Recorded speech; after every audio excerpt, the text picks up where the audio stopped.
on estates, lands, and keep in mind, escheat, that's what they're operating with, escheat, E-S-C-H-E-A-T. Whenever any operations of any of the municipalities dealing with your estates, your property, it's an escheat action. This area that we're talking about is the basis upon which they use for justification of their entry into the estate. Are we clear? Deed of trust. Are we clear? Now, which is why they created or converted the allodial titles into mortgages and deeds so they could have what you call administrative interest in them to justify an actionable jurisdiction. Are we clear? So under allodial law, they would not have been able to do that. Under the organic or the original Constitution for the United States, they would not have been able to do the stuff they're doing now. That's why they needed to set up the demon platform, which is called the U.S. democracy. All right? Now, keep this in mind. In the instance of an alleged foreclosure, a right of defense, write this down so you can keep this at all times in your mind. A right of defense by way of adverse claim is an automatic in the process of any foreclosure. Are we clear? The fact that the action comes about, the adverse claim comes about with it. Are we clear? By process. But, and that but is a qualified but. You know and I know that most people have not been aware of the adverse claim. They hear the word foreclosure and nobody talks about adverse claim. When the action introduces this, are we clear? It's almost like somebody give you a bottle of water, the bottle comes with the water. You get it? Somebody give you a glass of Kool-Aid, the glass comes with the Kool-Aid, you might. The reason most people lose is because they don't have an adverse claim. And no one tells them that. Are we clear? And logically, someone who's robbing you is not going to remind you of this because they're doing a foreclosure action and you're not countering them because you didn't know that you had the right to.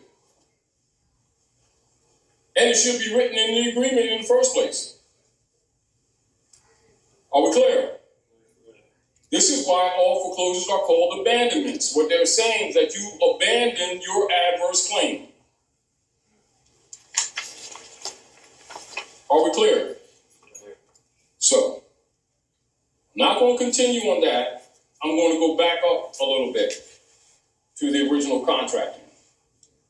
Because I want you to stay focused in this area about this adverse claim.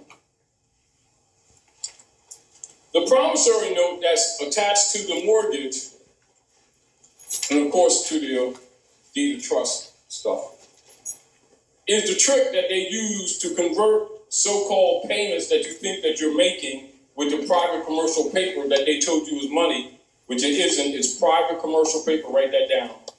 The fiat that they're operating with is private commercial paper, which means it doesn't belong to you in the first instance. All right? But they tell you you earned it. And they tax you on it when it's actually, it remains theirs.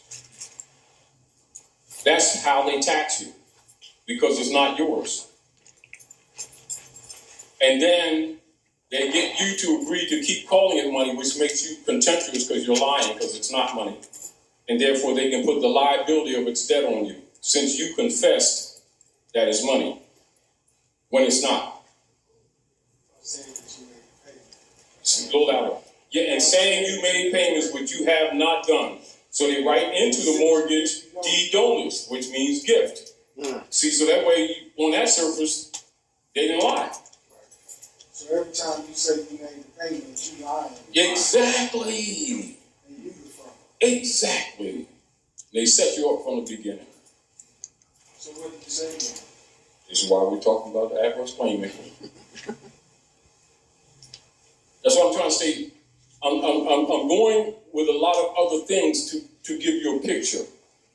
but I'm focusing in on the adverse claim and rescission of signatory. Now, even making an adverse claim, if you. Mike. Wait, please, don't ask questions without the mic, they can't hear you. Thank you. So even making an adverse claim, even in order to make an adverse claim, you have to declare. Be aware of it and be competent. But if you're not in person, In proper opposition, that makes you ward of the state. It doesn't matter anyway, right? Of course, that's why they did the brand system. So what we're doing is unraveling the onion so you can see your responsibility. In other words, you've been buried in semantic clauses. All I'm doing is showing you how they buried you and saying, get up out of the grave. You know, like when Jesus told Lazarus was begging, and Jesus said, get up from the rich man's feet. What is really meaning that Lazarus got an estate, and he begging this man, and he got an estate. He's wasting your energy. You need to be aware of yourself. Just like when he said, I come amongst my own, and they receive me not. Well, what do you think happened after that? Now they serve in Rome, now they want to complain and march all over the place and pray. And it doesn't work. They keep this stupid stuff up and pass it to the next generation and blame the devil. Who was Ruth? Moabite. Circle? Yeah. She was a great Moabite. Yeah. Questionnaire, right? 101s. Who was Ruth? Ruth was a Moabitess. Who was she? Yahshua's great-great-grandmother. She's Moabite, so is he Moabite. So that means she had hair like lamb's wool, skin like burnished breast. And so did he, didn't he? Is that who you see these people put on the walls in these buildings that keep accusing to be in his houses? You got Michelangelo's nephew up there. Talking about he's Jesus. Then they transacting, buying and selling with the mark and the number of that European name, knowing that they're doing that. This stuff is not buried. So that means they are operating in hypocrisy, aren't they? Yeah. Hypocrisy, another way of saying, yeah, without lying, ain't they? Misprision. Well, they be saying it's truth, don't they? And they saying Lord, Lord, Lord, and sandwiches and stuff, right? Because they don't know they're Moabite, right? They don't appreciate that they are. So they gave up their birthright to serve Rome. Now they pissed because Rome screwing them. They even buy and sell with Roman names. I mean, that stuff is not recent. You don't need to, get all metaphysical and look for the 13th planet and all this stuff in Nibiru and where there's two suns. And you don't need to dig beneath the pyramids to figure that out. You can go into records, contemporary records within the last 50 to 100 years. Find out these people ain't Smith, Jones, and Johnson. You can go to Charles' Dictionary and see that these people are Moors. But they insist on being black, but they want to complain about the black codes. So we don't need to go there. We're just talking about things that are available to a child. You can send a child to a library and show them that. Right? But we're going to get back to adverse claim. About in foreclosure operations a couple weeks ago, one of the things that that the Romans have done in their demo legislation in order to convert people's estate in order to steal from them is that they created what's called a deed of trust when they created the mortgage. Mortgage, so keep this in mind. Mortgage means dead pledge. Contract is dead because it's built on fraud. Your body is the pledge, including everything that your body produces. That means the offspring, the eggs in your womb, and your labor for future. And it is pledged to what they call a pooling service. A pooling service. And a pooling service is essentially a loose term given to European operators under the Unum Sanctum policy who are essentially investors in colonial operations in Asiatic lands. Are we clear? That means those who what you call shadow, who are in the background, who you don't see. All right? The instruments that are presented to them, marriage certificates, birth certificates, driver's licenses, other licenses, are really bank bonds, all of them, right? So the masses who usually are groomed from childhood to have the mental capacity of children, and they refer to amongst them as boys and girls, don't know that these instruments are bank bonds. They think they came from Jesus, God, and Allah and stuff, and with a marriage certificate, and it's just so good of the Lord and stuff. The right stuff, they're bank bonds.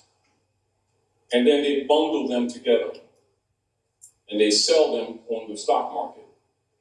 Those instruments made up the first U.S. T-bonds. Keep that in mind.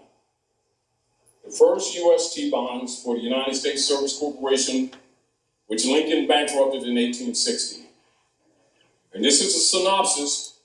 This is to pull you back up to what we're talking about. So the plot and the plan was to convert their private debt onto the heirs of the estate of the occupied lands. Are we clear? I.e., America. Are we clear?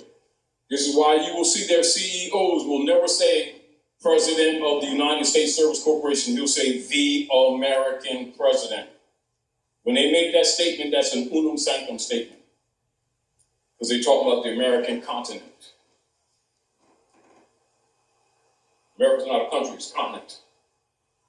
But people who can't read, it doesn't dawn on them what was just said.